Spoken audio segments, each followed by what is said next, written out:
Hello, Year 11s. Welcome back to 10-minute revision. So I'm having a go at question 2 on paper 2 this week. That's the SQI, statement quotation inference question. Here are the two key words if you want to get in level 3 or level 4, which would be a good GCSE pass: interpretation, synthesis. Those are the key things I need to be doing to get a good mark on this question. So what I'm going to do is I'm going to set my timer on my phone to 8 minutes, which is approximately how long you should spend on this question. We're going to see how I get along. And at this point, as I start writing in a horrible black pen, I'm really wishing that I'd never taken on this challenge. Anyway, last time I made a little grid of the differences between Eddie and Henry, which is the focus. And I've got to write a summary of those. So if you remember from last time, they have got a similarity. It's both of the texts are about the relationship with their dads, but those relationships are different. That's kind of like my overview, and I'm going to write my first sentence about that overview. So if you can see, I've got really quite big writing. It's quite messy when I'm working at pace, but working at pace is exactly what you need to do for this exam. And if your hand is not aching when you come out of your English language exam, I'm going to suggest to you that you've done something wrong. Either that or you've got the most high quality pen and penmanship in the land. So I've started off, like I said, with that synthesis straight away in both source and source B, source A and source B. The reader sees the relationship between fathers and sons, but these relationships are different. Now I'm going to go on and exemplify why they are different. Eddie lives at home with his father, whilst Henry is away at boarding school. Now, what you'll notice in the mark scheme, which I've got a little printout of it here, is it says all the way up the mark scheme that it says, even for the top level, makes judicious references / or use of textual detail relevant to the focus of the question. Okay, so you don't have to quote for every single point. Having short embedded quotations really helps, but you can see straight away there that having to go back and look up that quotation, that has eaten about 20 or 30 seconds of my time away. So if you can do some without looking up the quotations, or really try and get some of that evidence, just one word bits of evidence, into your head before you start writing, that will speed you up and then you'll be able to make more points.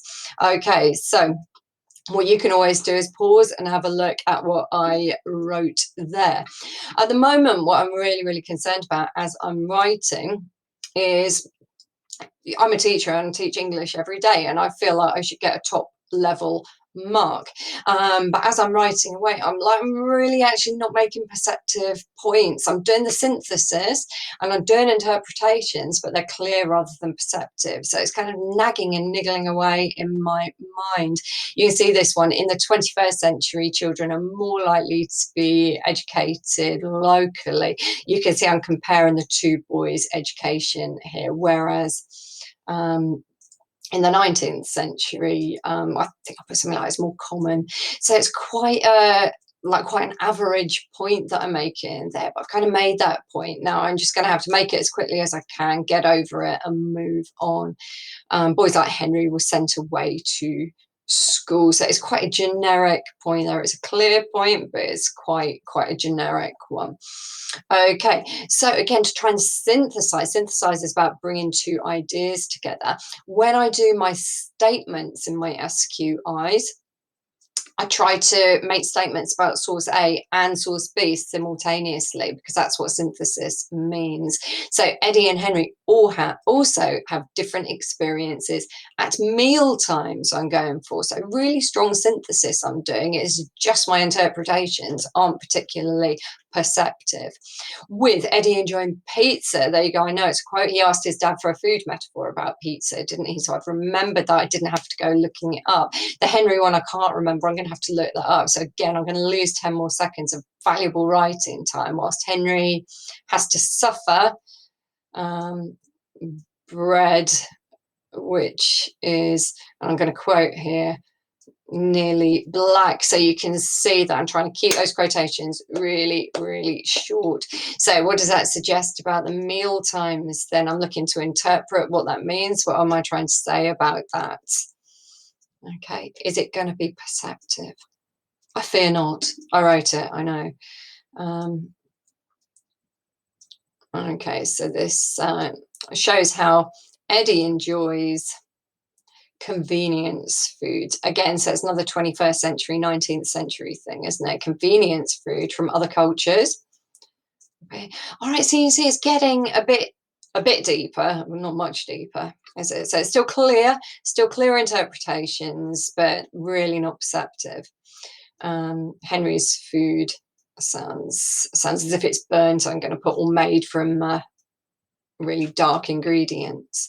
So again, it's not genius what I'm writing down. I'm not really coming in with the perceptive comments, but hopefully what you are really seeing is that synthesis being modelled here.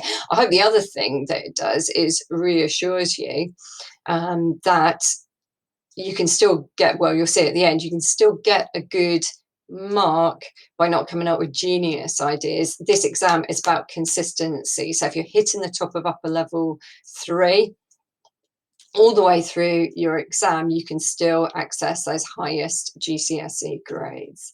Okay, moving on to the next point. If I had more space to write in with my big loopy writing, I would start a new paragraph, but I know that I'm running out of paper already, and I don't really want to go into an extra booklet. So I'm just squeezing it and squashing it all in. It's meant to be a summary after all.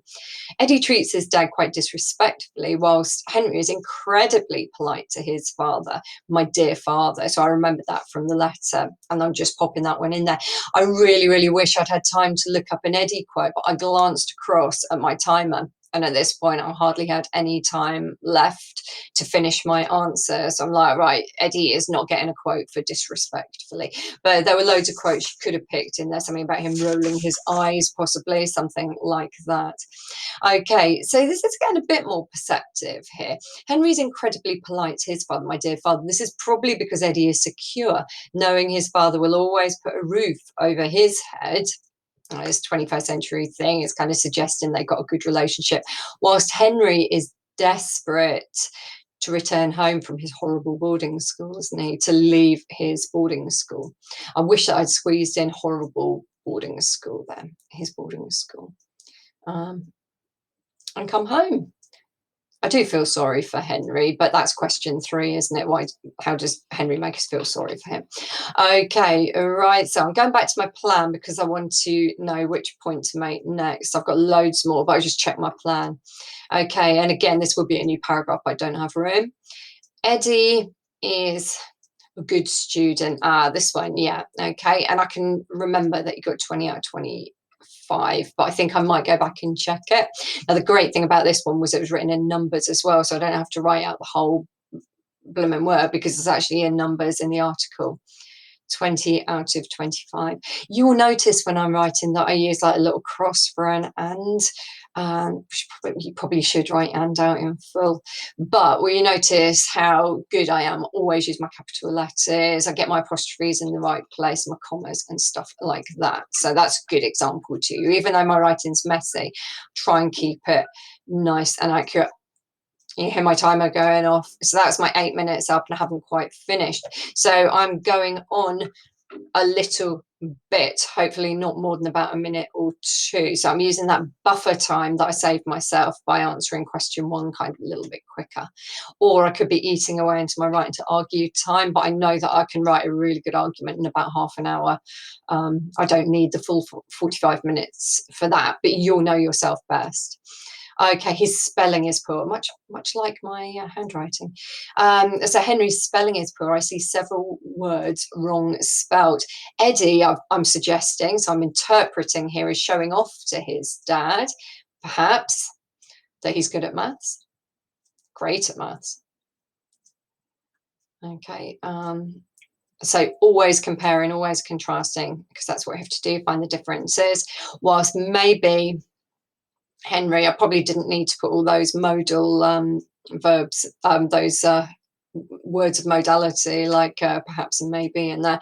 Maybe Henry is faking his bad spelling. Faking's not a really super great word. but I'm working under pressure. Your examiner knows that you're working under pressure. And that's the word that came into my head. And I've already gone over my time. He's faking his bad spelling to exaggerate his poor education. Now, I really wanted to put on the end so that his dad will bring him home. So I'm just going to have a quick glance over that question there. So you can see that I've written about 2 sides of writing in my big handwriting, and I've covered loads of points. Okay, what mark am I going to get for this? I hope that you agree that I make quite a few clear points. I really hope that you agree I make quite a few clear points. It's got synthesis throughout and references throughout. So definitely I get 6 out of 8. Like if any examiner didn't give me 6 out of 8, I'll be sending off for a remark. Maybe I could get 7 out of 8 because it is detailed and that makes me happy. But to be honest, if I got 6 out of 8, I think I'd be happy with that. Maybe it's detailed. It's not really perceptive, but there is a lot of detail in there. So that is your 10-minute revision for today. Bye.